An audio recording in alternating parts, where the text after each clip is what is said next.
Today, I am here with Roo Forrest and Genessa Krasnow, the co-founders of Feel Good Voting, a nonprofit group dedicated to turning out the vote among young people through an innovative digital campaign. So first of all, I'd like to ask you both what led you to start Feel Good Voting? When did you found the organization, and how has it evolved since then? Saw Andy just point at me. You know, you want me to go? I think we both probably tell the same story, because there's one story from 2 points of view, which is the story I like to tell is that, you know, Andy and I both have careers as entrepreneurs, him in restaurants, entertainment, tabletop gaming, and he then became an activist, or he always has an activist nature, I would say, and was working with an organization called Population Media Center, really focused on women's reproductive rights and health and well-being throughout the world. And it was a behavioral change media company. And he brought me in to start talking about the craft of story, because he was very dedicated. Anything Andy sets his mind to, he does 100% and with full vigor and force. And so he brought me in to help with the craft of story, to increase donors and things of that nature. And I am a longtime activist. I have a varied career in experience design and environmental design and future thinking. And I like to tell people I'm an experiencer when they ask what I do. I like to experience as many different realms as possible. And I have been running an activist newsletter. I always canvass in swing states. And Andy and I started talking about creating a values-based media company. And as we were doing this, we were playing with lots of different ideas that were really fun to play with. And around the same time, he looked at me and he said, we should do something around getting out the vote. And I was like, I was just thinking the same thing. And that was back January, early February, and that led to us launching Feel Good Voting. Wonderful. Do you have anything to add to that, Andy? Just that I think as an activist, as Genessa's activism, my activism, one might always think about how can I have the biggest impact on the issues? How can I just take what's inside of me and have that and make the biggest contribution to positive good? And so I'm really focused and very obsessed with mass media. I think it's the most powerful and most underused tool to create positive behavior change. And Genessa completely sees that, because she's a storyteller, because she's worked in media, both when she was at Microsoft, but at other companies that she started as well. And so we are really centered around how do we use media, and right now we are using social media to build social justice and environmental sustainability, and that is why we were really pointed at the November 3rd election. Wonderful, thank you. My second question is that so different campaigns and nonprofit groups have tried a multitude of methods to mobilize disenchanted young voters. So my question is, what inspired you to work with microinfluencers on social media to turn out the youth vote? What inspired that specific strategy? There are a lot of groups that are working to get out the vote, to register people and to get out the vote. Many of these groups, like many people in politics, are kind of obsessed with the issues. They just kind of feel like if we could just explain the issues to you clearly, you would just agree with us, and then you would take action by voting or some other action. If we could just tell you about climate change or the Supreme Court or about, immigration. But that's not actually the way people make decisions. And if you look at the behavior science data, people make decisions based on their peer group and based on the influencers or the role models that they follow. That's why we're so polarized and divided geographically in this country, because people tend to think like the people around them. So we use behavior science principles on social media. And one of the key pieces of behavior science media, as shown by Albert Bandura at Stanford University and all of those folks who came after him, is that the messenger is more important than the message. And so micro-influencers, which we define as 10,000 to 200,000 followers, really have that, the data shows they have a more loyal, trusted type of following community than mega influencers, than celebrities. And so we use them, or we partner with them to make a voting message to weave a voting message into their programming. And we don't necessarily do it about issues. We do, the most successful piece of media we've had to date is a dancing video on TikTok that has voting captions on it. So this is what behavioral scientists would call indirect messaging. We're going after people so they can bond with an influencer and then bring voting into the conversation. Wonderful. Genessa, do you have anything to add to that, or should I move on?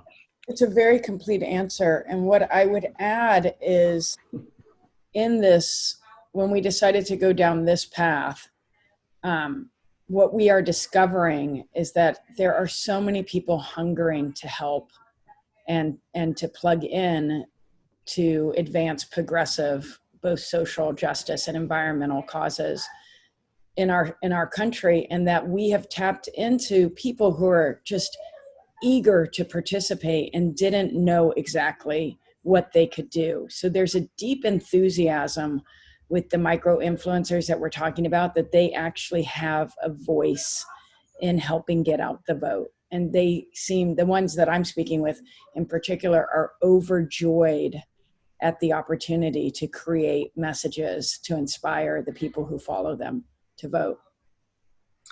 So one follow-up question I'd have about that then is, there's kind of a common refrain that teenagers use social media to escape from reality, to escape from the kind of harsh truths of life. So I'm wondering if you have encountered in your initial collaborations with micro-influencers that there are any sort of unexpected hurdles or impediments that you've found, based on the fact potentially that yes, you're collaborating with micro-influencers to spread a message of voting, but perhaps teenagers might react somewhat allergically to seeing a political message, even from someone trusted, because it's on a platform that they are intending to use to escape. Have you observed that thus far? Yeah, well, some micro-influencers are not game. Fortunately, that's the minority. But Genessa can tell you a story about somebody who, I think that might be your goddaughter or your niece. We won't use her name. But what her reaction was to doing this, because we picked her out. We thought she'd be great as a micro-influencer.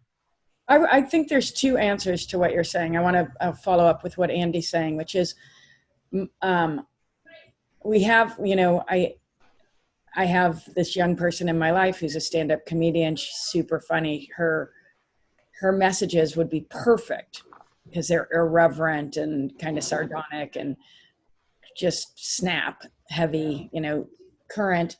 And when we asked her if she wanted to participate with us, she basically said, most of my followers are non-voters and I don't want to risk offending them. And I was like, oh, that's perfect. They're our target demographic. Let's get them. And she really was afraid of upsetting her audience and losing fans. And it's understandable. She's in a small, she hasn't exploded yet. So she wants to be smart or savvy about what she's doing. I think she would have done really well with us. So like Andy said, there are some people that don't fit the mold. But the thing I do want to say is that I'm not sure that it's true that teenagers are using this to escape from reality. I think social media is reality for people, especially in a time of COVID. Like Andy and I founded this company pre-COVID. We knew we were going to do an all digital engagement, but we did not know how important digital was going to become because of the virus. And what we're discovering is that a lot of people, like I said earlier, just want to do something that's going to make the world better. And I think what we know is that if it doesn't ring authentic, it's not going to work with this demographic of under 30 voters or potential voters. So authenticity is really the most important thing that we're running up against. And that's true if an influencer is like, this isn't authentic to me, I can't do this, I'm stretching, they're not the right influence for us to work with. If they're like, yes, I've been wanting to say something and I'm super excited to do this, then we're in, and they're just telling their truth. I would also say, Duncan, that there is no escapism. There's a massive amount of women on this planet who have modeled their early girlhood after Disney princesses by watching movies.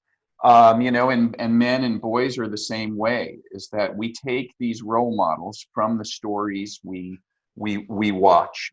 And now Gen Z, well over 95% are on social media, and only 9% are visiting what I might call a news source or a traditional news source.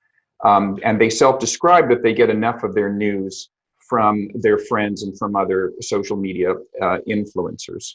So, is Trevor Noah an escape?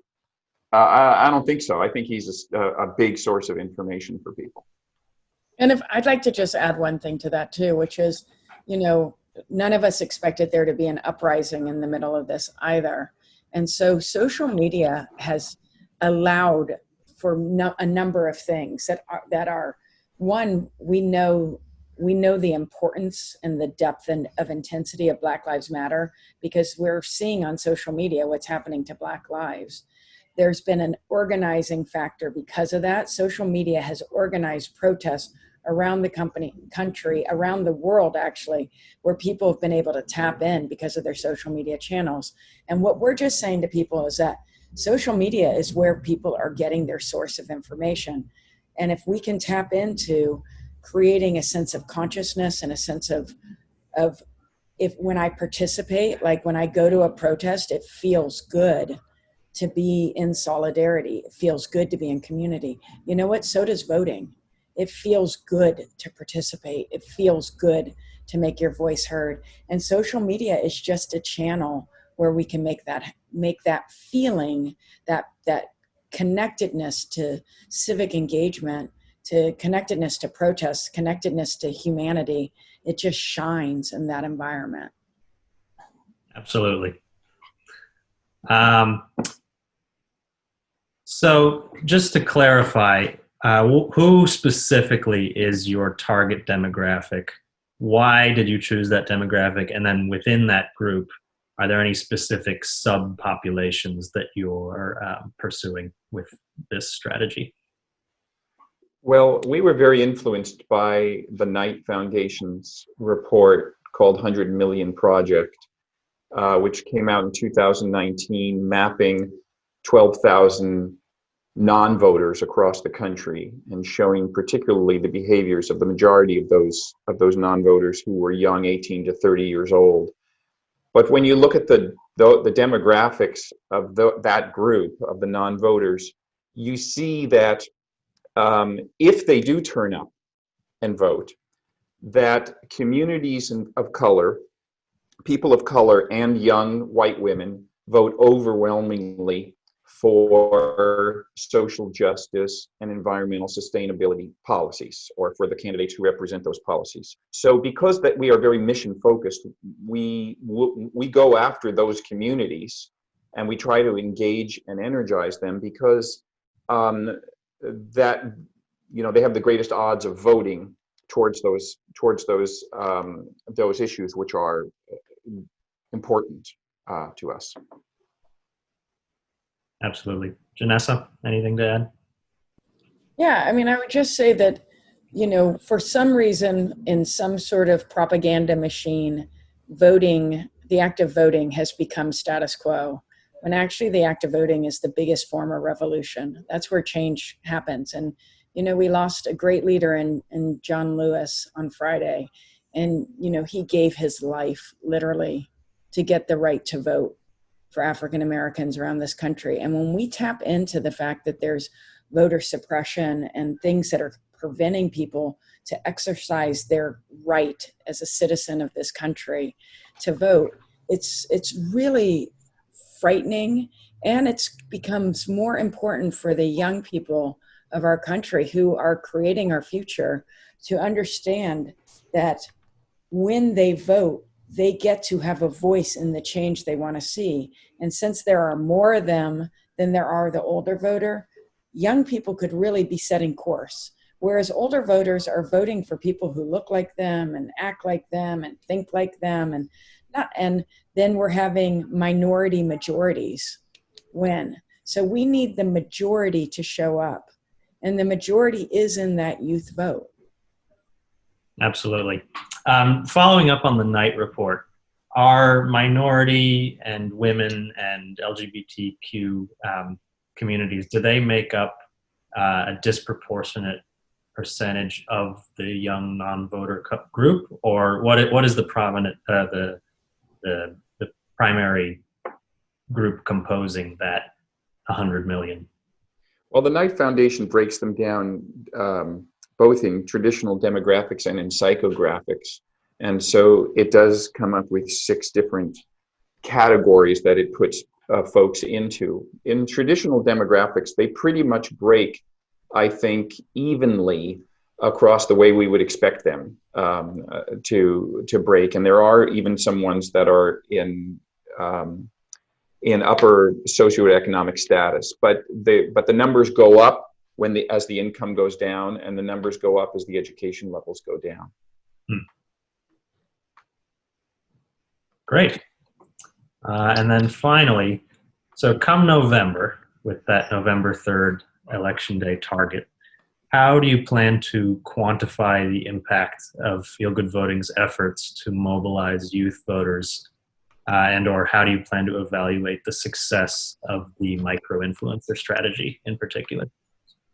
Well, one thing that's important to remember is that we put links on all the media, and we put unique URL codes on both to track the actual message of the media and the influencer. So we can tell what influencers and what messages are effective, and we want to evaluate and iterate as we go on a daily basis. We're doing that. So we have a morning scrum and we look at the data and we say, okay, let's do more of this and less of this type of thing. So there are really 3 ways that we can evaluate this in the long run. We can look at KPIs on the internet, and that kind of tells us if we're winning a popularity contest, which is important in our model because we're not doing paid campaign ads, we're doing viral type videos. So popularity does correspond to our reach. But all of our links that we put next to the media allow people to fairly effortlessly slide right into our voting tools. And so you can register to vote, request a ballot by mail, find your nearest polling place by clicking on the link. And we can see who's doing that. We can see the number of click-throughs, and we can see so we can really tell in a very quantifiable way how the efficacy of this. We hope, third way, we hope that as we move past this and we get a little bit further down the road, to do randomized controlled trials of what we're doing, because we believe we are creating the most cost-effective means of turning on a net voter who's interested in social justice and environmental policy. And we want to do that with the scientific research community that really believes in randomized trials. And a randomized trial would include looking at people, a treatment group of people who saw the messages and people who didn't, in the control group of people who didn't see messages, and then comparing that to the actual voting rolls of who showed up and voted after the election. Because in this country, we don't know who you voted for, but we can tell if you voted. And so we can compare that to people who saw our messages and people who didn't see our messages. Yeah, I think that is a very thorough and complete answer. And I will just add a heartfelt component to that, which isn't measured by data necessarily, but it's measured in the enthusiasm of the people we work with and the people we're partnering with and their continued desire to work with us. And I think already, well, you know, we've just started releasing content this month and we're already seeing some of those KPIs come back and show us what we can do better and where we're doing really well and what platforms to focus on and things of that nature and what demographics are registering. What we know is that in the way we have rapidly built a team, a virtual team, it's very hard to build culture virtually, and the enthusiasm of the people who have joined us and their desire to continue deepening this work, including the influencers. I think at the end of this, come November 3rd, we're going to have, you know, an entire team of hundreds, if not more people who have worked with us, and my guess is they will want to keep working in this way because it matters. Absolutely.